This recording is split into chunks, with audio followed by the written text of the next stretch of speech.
Hello friends. तो हम लोग जो है सामाजिक विज्ञान के महत्वपूर्ण प्रश्नों की श्रृंखला को देख रहे हैं, जो ICAR टेक्नीशियन के लिए महत्वपूर्ण प्रश्न हैं। आज ये हमारा सामाजिक विज्ञान विषय का 6वां वीडियो है। तो चलिए फिर शुरू करते हैं वीडियो को और देखते हैं पहला प्रश्न। पहला प्रश्न है हमारा, प्राकृतिक आपदाएं होती हैं। तो इसका फर्स्ट ऑप्शन है जंतु जनित, सेकेंड ऑप्शन है मानव जनित एंड थर्ड ऑप्शन है वनस्पति जनित एंड फोर्थ ऑप्शन है प्राकृतिक जनित। तो इसका राइट आंसर हो जाएगा ऑप्शन नंबर फोर्थ। जो प्राकृतिक आपदाएं होती हैं वो प्राकृतिक जनित होती हैं। चलिए अगला प्रश्न देखते हैं। अगला प्रश्न हमारा, निम्नलिखित में कौन सी प्राकृतिक आपदा नहीं है? निम्नलिखित में से कौन सी प्राकृतिक आपदा नहीं है? तो इसका फर्स्ट ऑप्शन है ज्वालामुखी विस्फोट एंड सेकेंड ऑप्शन है जनसंख्या विस्फोट एंड थर्ड ऑप्शन है बादल विस्फोट एंड फोर्थ ऑप्शन है चक्रवात। तो इसका राइट आंसर हो जाएगा ऑप्शन नंबर सेकेंड, जो है हमारा जनसंख्या विस्फोट एक प्राकृतिक आपदा नहीं है। चलिए अगला प्रश्न देखते हैं। अगला प्रश्न है विश्व में सर्वाधिक भूकंप कहाँ आते हैं? विश्व में सर्वाधिक भूकंप कहाँ आते हैं? तो फर्स्ट ऑप्शन है जापान में, सेकेंड ऑप्शन है भारत में, थर्ड ऑप्शन है इटली में एंड फोर्थ ऑप्शन है अमेरिका में। तो इसका राइट आंसर हो जाएगा ऑप्शन नंबर फर्स्ट, जापान में। विश्व में सर्वाधिक भूकंप जो है जापान के देश के अंदर आते हैं। चलिए अगला प्रश्न देखते हैं। अगला प्रश्न है अतिवृष्टि द्वारा होने वाली आपदा को क्या कहते हैं? अतिवृष्टि द्वारा होने वाली आपदा को क्या कहते हैं? तो इसका फर्स्ट ऑप्शन है बाढ़, सेकेंड ऑप्शन है सूखा एंड थर्ड ऑप्शन है भूस्खलन एंड फोर्थ ऑप्शन है भूकंप। तो अतिवृष्टि द्वारा होने वाली आपदा को बाढ़ कहते हैं। मतलब कि बारिश जब अधिक हो जाती है तो उसके कारण जो आपदा आती है उसे बाढ़ कहते हैं, अतिवृष्टि कहते हैं। अतिवृष्टि द्वारा होने वाली आपदा को। एक होता है अनावृष्टि, मतलब जब बारिश नहीं होती है और सूखा पड़ता है तो उसको अनावृष्टि आपदा कहते हैं। तो सूखा जब पड़ता है तो उसे अनावृष्टि आपदा कहते हैं। चलिए अगला प्रश्न देखते हैं। अगला प्रश्न है, अगर वीडियो आप लोगों को अच्छा लगे तो वीडियो को शेयर करा करिए और लाइक भी कर दीजिए वीडियो को। तो चलिए फिर अगला प्रश्न देखते हैं। अगला प्रश्न है, निम्नलिखित में से किस गैस को ग्रीन हाउस गैस के नाम से जानते हैं? निम्नलिखित में से किस गैस को ग्रीन हाउस गैस के नाम से जानते हैं? तो फर्स्ट ऑप्शन है ओजोन, सेकेंड ऑप्शन है carbon dioxide and third option है क्लोरीन एंड फोर्थ ऑप्शन है इनमें से कोई नहीं। तो इसका राइट आंसर हो जाएगा option number second, carbon dioxide को जो है ग्रीन हाउस गैस के नाम से जानते हैं। चलिए अगला प्रश्न देखते हैं। अगला प्रश्न है, सागरों में भूकंप के समय उठने वाली लहरों को क्या कहते हैं? सागरों में भूकंप के समय उठने वाली लहरों को क्या कहते हैं? तो इसका फर्स्ट ऑप्शन है सुनामी एंड सेकेंड ऑप्शन है चक्रवात, थर्ड ऑप्शन है भूस्खलन एंड फोर्थ ऑप्शन है इनमें से कोई नहीं। तो इसका राइट आंसर हो जाएगा ऑप्शन नंबर फर्स्ट, सागरों में भूकंप के समय उठने वाली लहरों को सुनामी कहते हैं। चलिए अगला प्रश्न देखते हैं। अगला प्रश्न है, कौन सी मिट्टी वर्षा से चिपचिपी हो जाती है? कौन सी मिट्टी जो है वर्षा से चिपचिपी हो जाती है? तो फर्स्ट ऑप्शन है लाल मिट्टी, सेकेंड ऑप्शन है काली मिट्टी एंड थर्ड ऑप्शन है जलोढ़ मिट्टी एंड फोर्थ ऑप्शन है पर्वतीय मिट्टी। तो इसका राइट आंसर हो जाएगा ऑप्शन नंबर सेकेंड, काली मिट्टी जो है वर्षा के कारण चिपचिपी हो जाती है। चलिए अगला प्रश्न देखते हैं। अगला प्रश्न है, काली मिट्टी कौन सी फसल के लिए उपयुक्त है? काली मिट्टी कौन सी फसल के लिए उपयुक्त है? तो फर्स्ट ऑप्शन है गेहूं के लिए, सेकेंड ऑप्शन है चना के लिए एंड थर्ड ऑप्शन है कपास के लिए एंड फोर्थ ऑप्शन है गन्ना के लिए। तो इसका राइट आंसर हो जाएगा ऑप्शन नंबर थर्ड, काली मिट्टी जो है कपास के लिए उपयुक्त मिट्टी है। काली मिट्टी को रेगुर मिट्टी के नाम से भी जानते हैं। तो चलिए अगला प्रश्न देखते हैं। अगला प्रश्न है, भारत में सर्वाधिक क्षेत्रफल पर कौन सी मिट्टी भारत में सर्वाधिक क्षेत्रफल पर कौन सी मिट्टी पाई जाती है? तो फर्स्ट ऑप्शन है काली मिट्टी, सेकेंड ऑप्शन है जलोढ़ मिट्टी एंड थर्ड ऑप्शन है मरुस्थलीय मिट्टी एंड फोर्थ ऑप्शन है लैटेराइट मिट्टी। तो इसका राइट आंसर हो जाएगा ऑप्शन नंबर फोर्थ, भारत में सर्वाधिक क्षेत्रफल पर लैटेराइट मिट्टी पाई जाती है। चलिए अगला प्रश्न देखते हैं। अगला प्रश्न है, वन हमारी सहायता करते हैं मिट्टी का कटाव रोककर, सेकेंड ऑप्शन है बाढ़ रोककर एंड थर्ड ऑप्शन है वर्षा की मात्रा बढ़ाकर एंड फोर्थ ऑप्शन है ये सभी। तो इसका राइट आंसर हो जाएगा ऑप्शन नंबर फोर्थ, ये सभी वन हमारी सहायता जो करते हैं इन सभी के लिए करते हैं। चलिए अगला प्रश्न देखते हैं। अगला प्रश्न है, नागार्जुन परियोजना किस नदी से संबंधित है? नागार्जुन परियोजना किस नदी पर स्थित है? या संबंधित है। तो इसका फर्स्ट ऑप्शन है कृष्णा नदी एंड सेकेंड ऑप्शन है कावेरी नदी एंड थर्ड ऑप्शन है महानदी एंड फोर्थ ऑप्शन है गंगा। तो इसका राइट आंसर हो जाएगा ऑप्शन नंबर फर्स्ट। कृष्णा नदी पर जो है नागार्जुन परियोजना स्थित है, यह आंध्र प्रदेश के अंदर स्थित परियोजना है। चलिए अगला प्रश्न देखते हैं। अगला प्रश्न है चूखा परियोजना कहाँ स्थापित है? चूखा परियोजना कहाँ पर स्थापित है? तो इसका फर्स्ट ऑप्शन है सिक्किम में, सेकेंड ऑप्शन है भूटान में एंड थर्ड ऑप्शन है नेपाल में एंड फोर्थ ऑप्शन है मेघालय में। तो इसका राइट आंसर हो जाएगा ऑप्शन नंबर सेकेंड।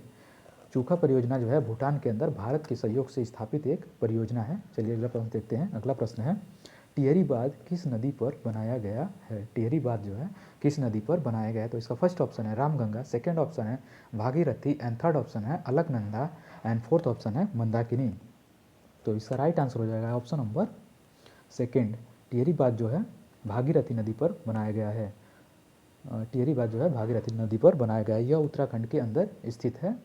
टिहरी बांध जो है भारत का सबसे हाईएस्ट मतलब सबसे ऊंचा बांध जो है टिहरी बांध है भारत का। चलिए अगला प्रश्न देखते हैं।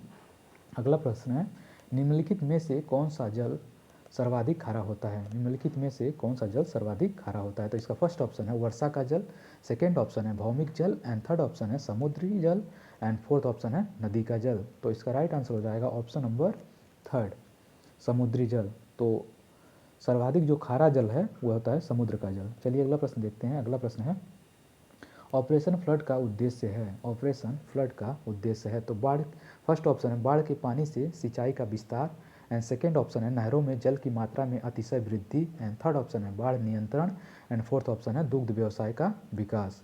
तो इसका राइट आंसर हो जाएगा ऑप्शन नंबर फोर्थ दुग्ध व्यवसाय का विकास। ऑपरेशन फ्लड जो है हमारे कंट्री में 1970 के अंदर स्टार्ट हुआ था, जो दुग्ध व्यवसाय के विकास से संबंधित है। ऑपरेशन फ्लड के जो फादर हैं उन्हें वर्गीज कुरियन को कहा जाता है। चलिए अगला प्रश्न देखते हैं। अगला प्रश्न है एक सींग वाला गैंडा कहाँ पर पाया जाता है? एक सींग वाला गैंडा कहाँ पाया जाता है? तो फर्स्ट ऑप्शन है उड़ीसा में, सेकेंड ऑप्शन है गुजरात में एंड थर्ड ऑप्शन है असम में एंड फोर्थ ऑप्शन है केरल में। तो इसका राइट आंसर हो जाएगा ऑप्शन नंबर थर्ड असम में। तो एक सींग वाला जो गैंडा है असम के अंदर पाया जाता है काजीरंगा राष्ट्रीय उद्यान के अंदर। चलिए अगला प्रश्न देखते हैं। अगला प्रश्न है पश्चिम बंगाल में कौन सा राष्ट्रीय उद्यान है? पश्चिम बंगाल में कौन सा राष्ट्रीय उद्यान है? तो फर्स्ट ऑप्शन है काजीरंगा, सेकेंड ऑप्शन है सुंदरवन एंड थर्ड ऑप्शन है Jim Corbett and fourth option है बांधवगढ़। तो इसका राइट आंसर हो जाएगा ऑप्शन नंबर सेकेंड सुंदरवन। तो पश्चिम बंगाल में सुंदरवन राष्ट्रीय उद्यान पाया जाता है, काजीरंगा आपको पता ही है असम में पाया जाता है एंड जिम कार्बेट उत्तराखंड के अंदर पाया जाता है। चलिए अगला प्रश्न देखते हैं। अगला प्रश्न है मैंग्रोव वन पाए जाते हैं। मैंग्रोव वन पाए जाते हैं तो फर्स्ट ऑप्शन है हिमालय क्षेत्र में, सेकेंड ऑप्शन है गंगा के मैदान में एंड थर्ड ऑप्शन है गंगा के डेल्टा में एंड फोर्थ ऑप्शन है प्रायद्वीपीय भारत में। तो इसका राइट आंसर हो जाएगा ऑप्शन नंबर थर्ड गंगा के डेल्टा क्षेत्र में मैंग्रोव वन पाए जाते हैं। चलिए अगला प्रश्न देखते हैं। अगला प्रश्न है निम्न कोटि के कोयले को कहते हैं। निम्न कोटि के कोयले को कहते हैं तो फर्स्ट ऑप्शन है मैग्नेटाइट, सेकेंड ऑप्शन है हेमेटाइट एंड थर्ड ऑप्शन है पीट एंड फोर्थ ऑप्शन है बॉक्साइट। तो इसका राइट आंसर हो जाएगा ऑप्शन नंबर थर्ड पीट। कोयला जो है चार प्रकार के पाए जाते हैं। फर्स्ट टाइप के कोयले को कहते हैं एंथ्रेसाइट, सेकेंड टाइप को कहते हैं बिटुमिनस एंड थर्ड टाइप को कहते हैं लिग्नाइट एंड फोर्थ टाइप को कहते हैं पीट। तो उच्च कोटि के कोयले को कहते हैं एंथ्रेसाइट एंड निम्न कोटि के कोयले को कहते हैं peat. Hematite, magnetite and siderite and iron pyrite जो है लोहे का ये अयस्क होते हैं, लोहे के अयस्क होते हैं। बॉक्साइट जो है हमारा एल्युमिनियम का अयस्क होता है। बॉक्साइट एल्युमिनियम का ऑक्साइड है और hematite, magnetite, siderite and iron pyrite जो है लोहा का अयस्क है ये। तो इसका राइट आंसर जो हमारा पीट हो जाएगा थर्ड ऑप्शन। चलिए अगला प्रश्न देखते हैं। अगला प्रश्न है ऊर्जा का नवीकरण साधन है। ऊर्जा का नवीकरण साधन है तो फर्स्ट ऑप्शन है परमाणु ऊर्जा एंड सेकेंड ऑप्शन है जल विद्युत ऊर्जा एंड थर्ड ऑप्शन है कोयला एंड फोर्थ ऑप्शन है पेट्रोलियम। तो इसका राइट आंसर हो जाएगा ऑप्शन नंबर सेकेंड जल विद्युत जो है ऊर्जा का नवीकरण साधन है। चलिए अगला प्रश्न देखते हैं। अगला प्रश्न है जीवाश्म ईंधन का उदाहरण है। जीवाश्म ईंधन का उदाहरण है तो फर्स्ट ऑप्शन है कोयला, सेकेंड ऑप्शन है परमाणु, थर्ड ऑप्शन है खनिज तेल एंड फोर्थ ऑप्शन है भूतापीय ऊर्जा।